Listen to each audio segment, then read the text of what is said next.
Buenos días, soy Mario de Lama Navidad y en este vídeo trataré sobre diversas cuestiones en torno a la formación del imperio y las contradicciones que lo atraviesan.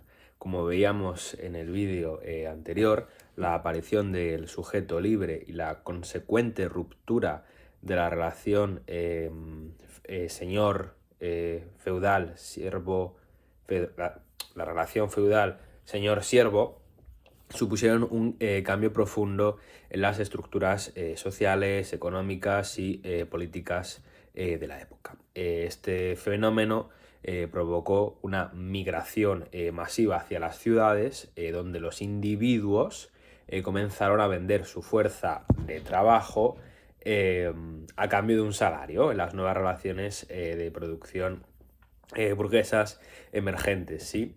Consecuentemente, decíamos que que surgía la ideología de la ciudad-estado, la cual reflejaba y legitimaba estas nuevas dinámicas urbanas y económicas.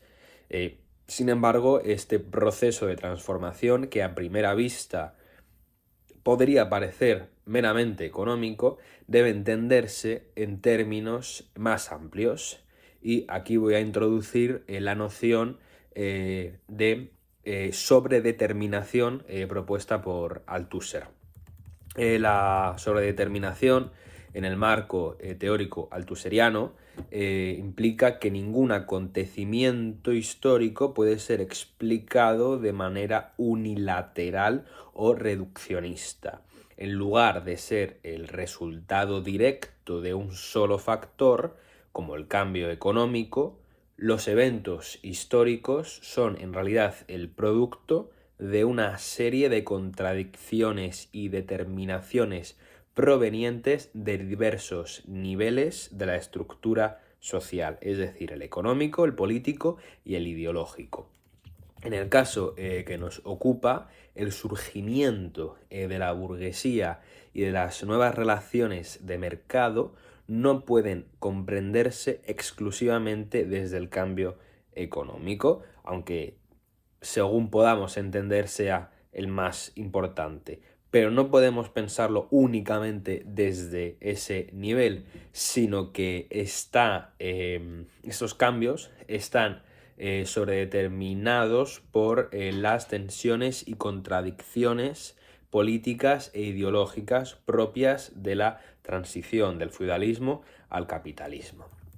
Estas transformaciones van a ser también visibles en la pintura y podemos ilustrarlo, por ejemplo, a través de la representación de la pasión, o mejor dicho, de la representación y la no representación de la pasión.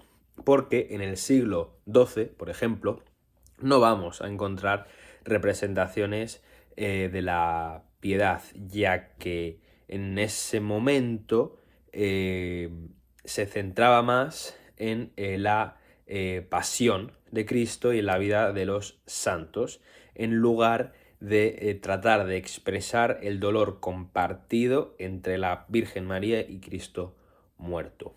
Sin embargo, en el siglo XIII, con la transición entre del arte del arte me he perdido, perdón. Sí, la transición entre el arte románico y el gótico se va a dar un enfoque más humanizado de Cristo, que ahí sí que va a sentar las bases para la piedad. Si nos vamos a la pintura de Fernando Gallego, esta se enmarca en un contexto donde la Iglesia y la religión juegan un papel fundamental en la legitimación del poder feudal.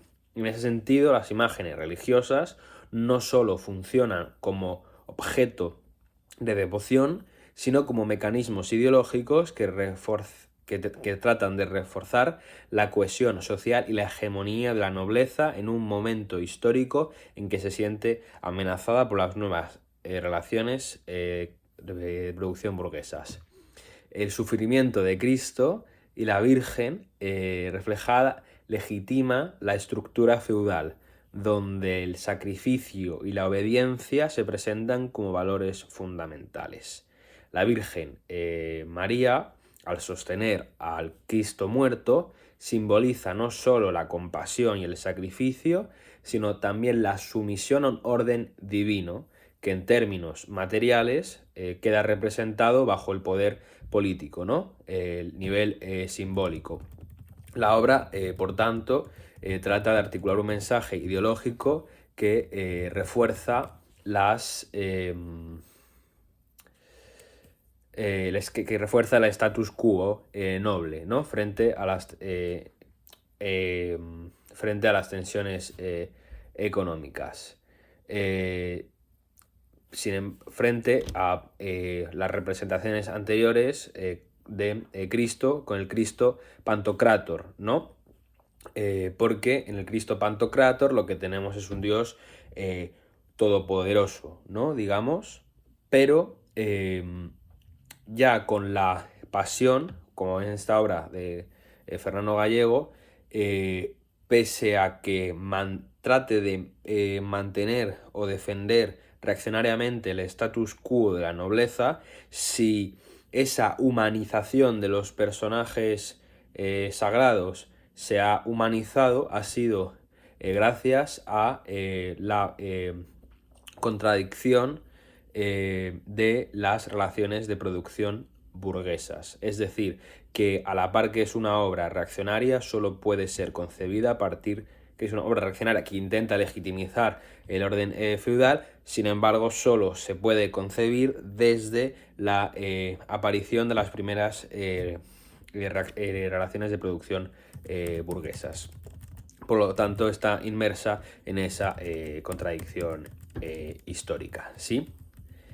En esta coyuntura, aunque la burguesía gana terreno en el nivel económico, como ya vengo diciendo, el poder político sigue residiendo en la nobleza, lo que va a generar una contradicción fundamental entre el nivel económico y el político. Y este desfase, digamos, esta contradicción es crucial para comprender la naturaleza del cambio social.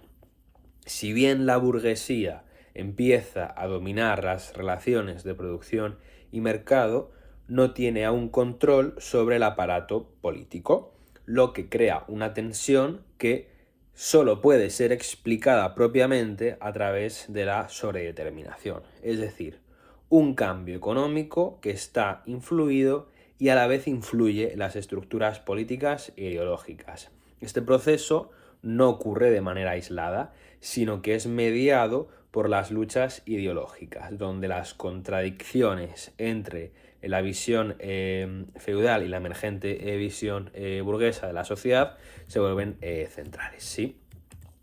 Además del concepto de sobredeterminación, Althusser también introduce el concepto de desarrollo desigual, que resulta igualmente relevante para analizar este proceso. El desarrollo desigual señala que los distintos niveles de la estructura social, es decir, económico, político e ideológico, no avanzan al mismo tiempo ni de manera homogénea. Esto yo creo que es algo bastante obvio, pero hasta que no lo pensamos no nos damos cuenta realmente, ¿no?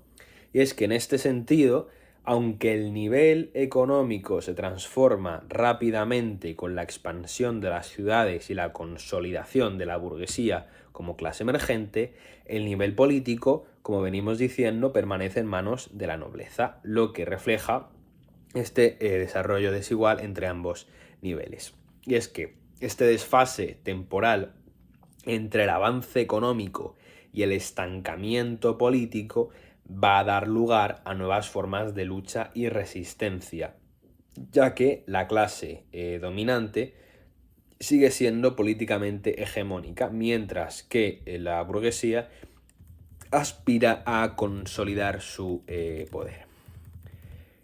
El nivel político, anclado en esta contradicción, anclado a esta contradicción entre el poder burgués en lo económico y el poder aristocrático en lo político va conformándose en la norma del Estado absoluto, precursor del moderno. La aspiración de este aparato estatal es la formación de un imperio universal, emulando el modelo romano. Aquí es donde la burguesía, en lugar de continuar con su motor revolucionario, pacta con la monarquía, ¿no? Consolidando una alianza que, aunque le ofrece ciertos beneficios políticos, también le impide avanzar hacia la transformación total de las estructuras sociales. Este pacto es un reflejo claro de la sobredeterminación en acción. El Estado, al mismo tiempo que es un aparato reactivo frente al cambio económico burgués, también es producto de ese cambio, ya que sus características absolutistas y centralizadoras son posibles gracias al mismo desarrollo de la burguesía. En su funcionamiento, el Estado absolutista se propone inconscientemente efectuar las transformaciones necesarias para establecer las relaciones burguesas sobre las feudales, inconscientemente porque dicho efecto está inscrito en su propio funcionamiento. Al mismo tiempo, el Estado absolutista va a imponer contradictoriamente la división entre el espacio público y privado. Sería también interesante estudiar el funcionamiento del ejército, pues con la centralización también del ejército, la guerra ahora se va a convertir en un tema serio. A la par, el ejército y la burocracia van a segregar la noción de mérito. Esto es la estructura de paso de lo privado a lo público. Así la obra literaria y la hazaña guerrera se van a convertir en la materialización de la articulación entre lo privado y lo público, es decir, la muestra pública del valor privado, ¿sí? A causa de todas estas tensiones esbozadas, pues vamos a encontrar la revolución comunera, ¿no? Por ejemplo, sin embargo, su derrota no solo no altera la estructura de poder, sino que acentúa aún más su resistencia, ¿no? Por parte de la nobleza frente a el dominio económico burgués. Y es en este contexto de tensión que el erasmismo va a encontrar una fuerte recepción en España, especialmente entre los intelectuales y humanistas que, desengañados por el pacto entre la burguesía y la monarquía, buscan nuevas formas de expresión y crítica. No obstante, al mismo tiempo, en España el erasmismo va a encontrar una resistencia considerable por parte de las fuerzas tradicionales, las cuales van a promover la limpieza de sangre como una estrategia de cohesión imperial, en un intento por reforzar el carácter organicista del imperio a través de la homogeneización racial y religiosa. La Inquisición así no funciona tanto como un aparato nuevo, sino como un aparato feudal que es adaptado a lo público. Y es que las persecuciones de la Inquisición son más que nada una estrategia en pos de la unidad social feudal. Es decir, ámbito de lo público, aun funcionando la religión en uno privado, ¿no? De nuevo inscrito en esta contradicción entre las dos esferas. Hablar de la literatura erasmista en España sin duda da para un libro entero, pero vamos a trazar algunas ideas claves, ¿sí? Bueno, entre los máximos o principales exponentes podemos citar a Luis Vives, los gemelos Juan y Alfonso Valdés, Antonio de Guevara. Por ejemplo, Alfonso de Valdés, en su diálogo de Mercurio y Carón, va a defender la idea de un imperio cristiano pero clemente, aunque secularizado, ¿no? Por su parte, Antonio de Guevara, con su muy conocido tal vez más por el tópico que por el libro en sí mismo, ¿no? Pero su menosprecio de corte y alabanza de Aldea, pues sigue esa línea similar de crítica al poder y a la vida cortesana, de nuevo con esas tensiones entre el mundo urbano y el pastoril, como también veamos con Encina, ¿no? Bueno, también en el teatro podemos encontrar a Gil Vicente, a Torres Naharro, que sigue la tradición del propio Encina, ¿sí? Naharro destaca con su Propaladia, que va a establecer una división entre las comedias a noticia, que están basadas en la realidad, digamos, y las a fantástica, que son imaginativas. En mi opinión, esta división refleja una profunda contradicción, y es que mientras que la comedia a noticia representa la realidad presente, con sus limitaciones políticas, solo la comedia a fantástica va a permitir imaginar una sociedad alternativa que, por el momento, no es realizable en la península debido a la permanencia de la nobleza en el nivel político. Debemos considerar de nuevo que la historia del animismo en España es la historia de un fracaso, porque no puede ir más allá del Estado absolutista. O es decir, dicho de otra forma, que debido a la sacralización del Estado no se consigue una autonomía y por tanto no puede triunfar el animismo en España. Aunque de esto podremos hablar cuando lleguemos sobre todo al siglo XVII.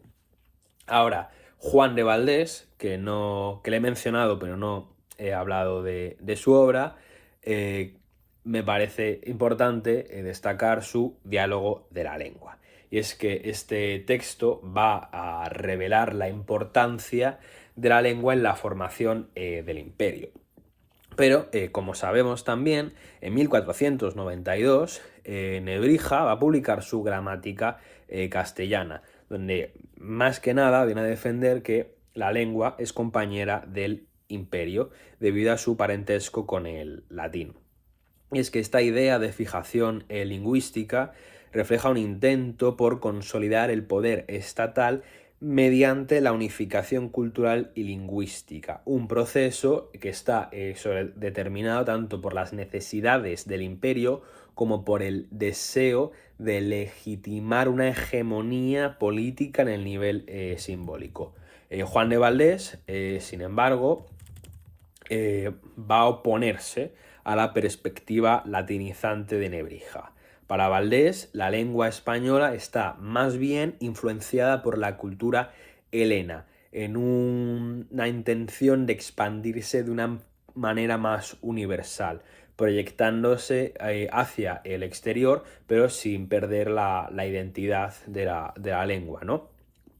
Mientras que Nebrija propone un modelo que podemos decir que va de dentro hacia afuera, ¿no?